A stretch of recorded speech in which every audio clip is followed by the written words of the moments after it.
And then some really brilliant producers came on board. Christina Foster is here with us as well, and integral to the whole film. And it grew and grew into a feature film. And so, yeah, it's been 9 years for me, 3 years from fundraising to post-production to screening to bring it here to you at Topaz. And we just finished it earlier this year. So it was around February, March earlier this year. So this is actually our first US official screening. So we're really happy to be here. Can you talk a little bit about, can you hear me okay? Someone told me that I was having some mic issues. Can you tell me what your working relationship has been as writer, director, subject, and producer? Christina, how did you and Renée work together? I mean, we have a really great working relationship. I sometimes feel bad for Renée that she was like a guinea pig throughout the process. And, you know, she's mentioned before that, you know, it was my suggestion to say, how would you ever get tested for this? So I guess, you know, our relationship, we've become very close friends because the production's been going so long. Renée's a great writer, director, and creative, but being part of the project herself is very difficult, her own personal story. So, you know, I'm always open to what Renée feels and as she was going through the process.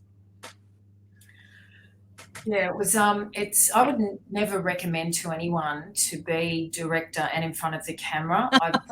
No, it's a very difficult thing to try and manage. And I started speaking in the first person and the third person when I was speaking about Renée, the character, just in order to create some kind of separation for me.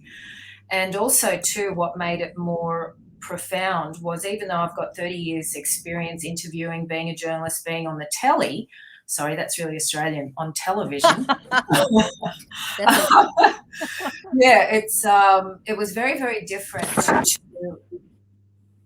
I used to be able to just do an interview and have that separation. But now I was being very vulnerable and bringing my own issues around my dad's Alzheimer's to ask people to help me on camera. So that was a real emotional switch. And I hadn't processed my father's grief. So I was doing that live at the same time as we were shooting, trying to figure out the story. And we had COVID and no one was allowed into nursing homes. It was like, if we couldn't have made it any harder. I'm really curious. At one point in the film, early on, Renée, you talk about having to figure out the narrative. And that was so interesting to me as I watched the film, because you're forward and backward in time, but to try to make a sense of, okay, first this happened, and then this happened, and that happened. So can you talk a little bit about the process as a documentary filmmaker and as the subject as well as the creator, what it was to figure out the narrative and how you did that? Yeah, well, it is a little bit different doing documentary to drama, because it's drama being more scripted. You can follow a blueprint. But the metaphor that I use for finding the story or narrative in documentary is the first edit is like a block of sculpture, the unhewn stone. So it's just the block. So you've got the guts of it out, but the story's inside it. So then you do another edit and you're chipping away. I'd like to think like Leonardo DiCaprio, but I'm not, sorry, Leonardo da Vinci, but I'm not quite that talented. And so you chip away and chip away. And it just so happened that a lot of people that I've worked with on this documentary over time, their own fathers died while they were working on the film or just before. And we've just had 2 other people whose fathers have died in the last week connected to the documentary that I was working with. So just back to your question, when I got to the 3rd iteration, the edit, and I worked with this beautiful, beautiful, sensitive documentary editor whose father died the weekend before we were due to start, and I was devastated to think I'd lose her. And she said, no, Renée, this is going to be cathartic. I really need to work on this film, but I just need you to give me a week's grace. And I went, yeah, sure, take it. So that's where it really, the fine tuning came into it. And we had a beautiful relationship because we still had to be socially distanced, and we had the building blocks of the film. And it was like, now my job as writer was to create meaningful links, very short pieces of voiceover that would help swing into the next thought. And I really love that. That to me is like solving a writing puzzle that's most enjoyable. I have a question from someone in the audience. First of all, congratulations on a beautiful film, very powerful. But the person is really interested in the pieces that you used. And this was a question of mine, too. You have stills, you have video that you yourself shot. I assume that you were DP shot. You have archival material. There were so many different ways. So how did you piece those things together? But also, what kind of equipment did you use? People are curious to know. I thought I might ask Christina to chime in too. You remember how many different formats for cameras, for footage and codecs we were using? Yeah, so I mean, there was a lot of different formats. Renee shot her stuff. What was that, on an iPhone or An her? iPhone 7. Yeah, an iPhone 7 Plus. It's not even a really expensive one. So we shot a lot of the other stuff on HD. I think it was the Black Magic, and we had a lot of photos. We shot some stuff on 5D in the art gallery, and then we had to take it on to a post house to kind of make it all look good and make it all kind of be in the right specs. But it was a challenge. There was a lot of different formats. We had 2K, 4K, and even some 6K and some red footage as well. So it was like a pizza with everything on it. And I mean everything you can think of that's in the pantry. And yeah, I bow down to people that were able to, our post-production team, who were able to make sense of it all, because we did spend a lot of time in post spotting, a flash frame, spotting this, spotting that, because it was very difficult to get it all to look like it was the same family by the end. Another question from the audience, and it's I'm going to wrap it into something that I have a question about. The name of the film, Ticketyboo, I have one sense of it at the beginning because you quote your father having said it, but then you write it at the very end on your dad's memory garden. So that raises the question about how you are feeling now about your future and what your journey has been with the film. So can you speak a little bit about that? Yeah, well, my brother and I used to always get quite a kick out of Dad saying tickety-boo, and we found that out as adults in the mid-90s, when I suspect he already had some symptoms of Alzheimer's that were undiagnosed. And I just made a bit of a joke and just saying, if I ever, when I get to write Dad's epitaph, I'm going to write on it, tickety, now forever tickety-boo. And he thought that was brilliant. But then the family voted on having him cremated. So I didn't have the grave, which you probably gathered from the film. And so I really wanted to do this. And so it was deeply satisfying for me to have the art exhibition and do the living memorial.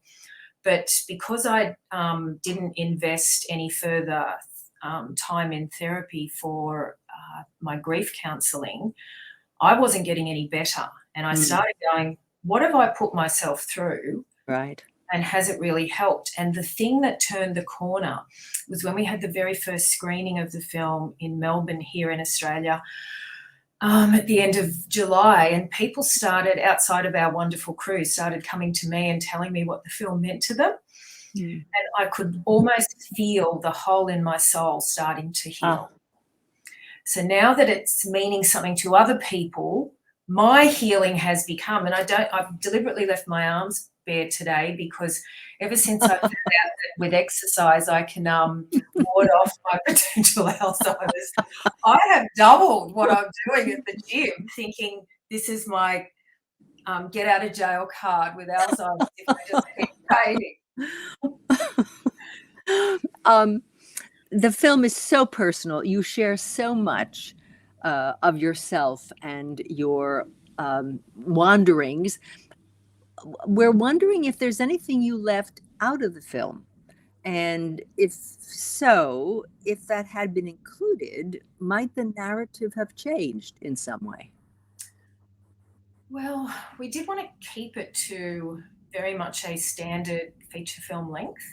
Right. And there is a lot. I mean, I did 90 of those video diaries. There's plenty of heartfelt stuff that isn't in there.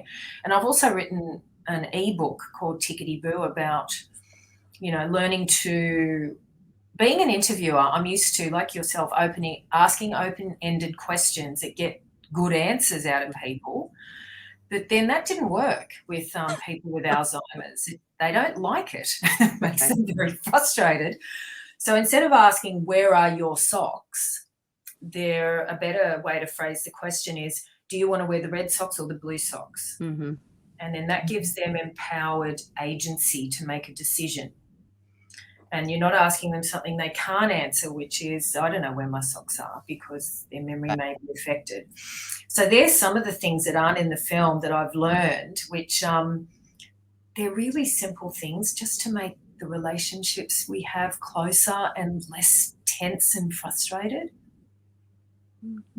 I found the final statement in the film that is made by it's not the museum curator, it's one of your authorities, the dark-haired woman sitting in the chair, and she talks about, why can't we just be more loving toward people while they are still in our lives? Why do we wait? And it really struck me because I saw a film earlier this week about the return of Tanya Tucker, the country western singer. And she has a song that's called Bring My Flowers Now. Don't bring them when I'm dead, but please bring them to me now when I can be appreciative of them and when they can create a bond between us. So I'm wondering if you have any other thoughts about that. You're sharing some practical tips, which I thought was fantastic. I loved the story of the odyssey of your struggling to communicate with people and then finding some very simple ways of doing it effectively. And I wonder if you have anything to add to that. Well, I used to get very frustrated with my dad, and when he'd sort of get me confused with somebody, or he'd be talking about a time zone that wasn't present, I'd get quite irritated and I'd say, what are you talking about? And I'd have an irritated tone of voice and I'd be dragging him back into my reality. And when there was a time when I was just so frustrated that I gave up, and he was in the 50s and talking about being, a rocker, which he was 18 years old. Clearly that was a really happy time of his life. And I've got photos of him with the rocker coif, he's obviously heavily influenced by Elvis Presley. And instead of arguing with him, I just went with it. And there was just this glimpse of how to do dementia better. And it was like, do you get the TV show, Doctor Who here? Mm-hmm. Yeah. Mm-hmm. Oh, great. So everyone knows what a TARDIS is, which is time traveling. Yes. And so I found that time traveling with my dad, instead of just having this black and white photo that's all dog-eared and old of him in the 1950s, having him go back with such sharp memory of what it was like to be a rocker in the 1950s was really joyful. I felt like I got in a time machine and got to know my dad as a young man. Well, I love that whole notion of living in the moment. It's something that we aspire to as writers, actors, producers, to not be living in the future or in the past, but to be in the moment. And I loved thinking about that as being something that if we work at and perfect will serve us well at the end of our life. I just thought that was incredible. Are there any other discoveries that you made, either of you, while working on the film? I was going to throw to Christina because I've banged on a lot. So, I have to say, the person I most found enlightening was Kate Swaffer. So she is a woman who has been diagnosed since she was 40, I think, and she has had dementia for 15 plus years. She's an incredible woman, and not everyone is like her, but she gave me a very interesting perspective about how when she was diagnosed, people said, go and put your affairs in order. Or they start talking differently to you, and they treat you like not a human being, and it's really a human rights issue. So for me, that made a big difference. Like my aunt was recently diagnosed just before I met Kate with dementia, and everyone in the family were that it was difficult to know how to act, what to do, and how to treat someone with respect but still care for them. So I think Kate Swaffer, who has an incredible book as well that I read after meeting her, she was someone who really showed me a different way of looking at dementia and how it can be treated as a disease that's treatable as opposed to a death sentence. So I think that was something that really opened my eyes personally during this production. So her book is I there's a glimpse of it in the film. What the hell happened to my brain? Yeah, that's right. Yeah. No, it looks extremely interesting. I'm wondering. You both seem very at peace with yourself about what you have just accomplished. I'm sure you're still, as you said, Renee, that when other people share their feelings about their healings about the film, that has begun to heal the hole in your heart. But you look fantastic. You looked so fragile, so vulnerable in so much of the film. So how are you now? Are you healthy? Are you positive? Are you moving forward? What's next? Yes, there was a big shift in what is your fall, but our springtime, which was in September, where there was a lot of new beginnings for me with projects and productions. But, and I don't mind saying this, I had 3 mini nervous breakdowns in 2020, 21 and 22, just because of this film and being on this film. And because of COVID, unfortunately, I had to leave them fairly untreated. And so I was doing a few Zoom teleconferences for mental health, but it was really, it was very traumatizing. And also too, living alone, I was trying to figure out the film, figure out finances, figure out COVID, and figure out my grief by myself. And so it was, I'm so grateful now because I have come out the other side, and I do feel stronger, and I feel younger, and I feel more vital, and I feel like I know what I need to do for the rest of my life because of going through the testing. And if anything, what I'm really hoping is, because I was so angry with my dad for developing Alzheimer's, and how could you do this to our family? This was my shameful attitude.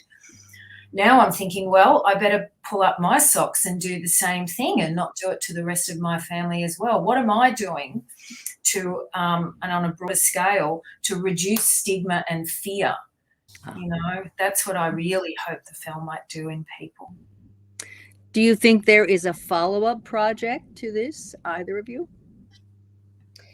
Well, at the moment, our follow-up is the Impact campaign. So we're working on a campaign for a project called DemSafe, which aims to use education expertise to help make shopping centres safer for people living with dementia, or shopping malls safer for people living with dementia. So we've got a Impact campaign that's running through Documentary Australia and their website in Australia. We've got a fundraiser next week. So one of the elements of the film was a story about Bernard Gore, who was a man who went shopping, was meant to meet his wife for lunch. He would have been seen by hundreds, if not thousands of people in that mall. I think it's a very big, busy mall in Sydney. and he wasn't found for weeks, and he had died behind an unlocked door in a fire escape. And if he was a lost child, someone would have come up and helped him. A shopkeeper, people there, people who work at the center, someone would have come up and assisted him. But because he's an older man who looked like he was confused, no one knew what to do, what to say. So we really want to make sure that this kind of thing doesn't happen again. And that's really our big project right now, is taking the messages of the film and taking it to the wider audience to make the world a safer and better and nicer place for people living with dementia and their carers. And your question, Gail, also had me thinking about something I've never thought before, so thank you. The only sort of sequel or follow-up I would do to Ticketyboo would be in my later years if I was diagnosed. Worth doing then, yeah. Right. Well, I mean, it was a very personal experience for me too. My father suffered from some dementia at the end of his life, and my husband had a degenerative neurological disease, and communicating with him was very difficult. And one of the things that was said to me is, don't ever deny their existence. If they say, it's raining cows today, it's like, oh, how interesting. What kind of cows you've seen? Rather than, it's not raining cows. So, yes. I was so pleased to hear that counsel repeated in the film. We have a few more minutes, I think. Are you fine talking for a few more minutes? So I'm wondering, this whole Royal Commission, that was a real, really stunning thing for me. We should have something like that in this country, but we have other issues in this country. So I'm wondering if you can speak about what is happening in Australia now, and can you begin to sense some progress, perhaps an impact of this film? And I mean, you've already talked a little bit about some things you're doing, but are things shifting there?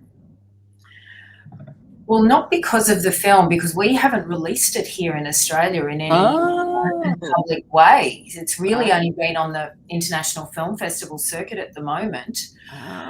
But if you go to the cynical camp, like some of the great interview subjects we had in the film, they have an element of cynicism. And all of the things that came out of our Royal Commission, and for everyone else who's in the room with us, a Royal Commission is when the Australian taxpayers pay for an investigation into something that we feel is criminally neglect in some ways. And so they had a Royal Commission into aged care, and the people that are in the industry, in the sector, and the journalists who write about it, they said nothing was surprising.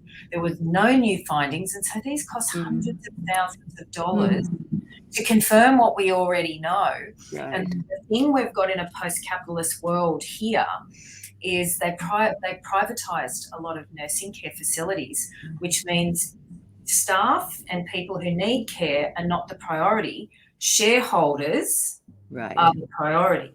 And so that's where we have a disconnect with the quality of care. Right. Which exists in this country too. Yes. Well, I want to thank you so much. I didn't want to end this conversation on a downer, but I mean, it's been a fantastic time speaking with you. And I've just been told that we can move to a coffee room or something if you can stick around for a little bit longer. And if anyone wants to stay and chat with you some more, we can do that. Is that fine with you two women? Right. Yeah, I've still got a few more minutes if you would like to, if anybody wants to do that. So I'm not in control of that. I have a magic person or two out there, Alicia and Connie, who will move us to the coffee room. So.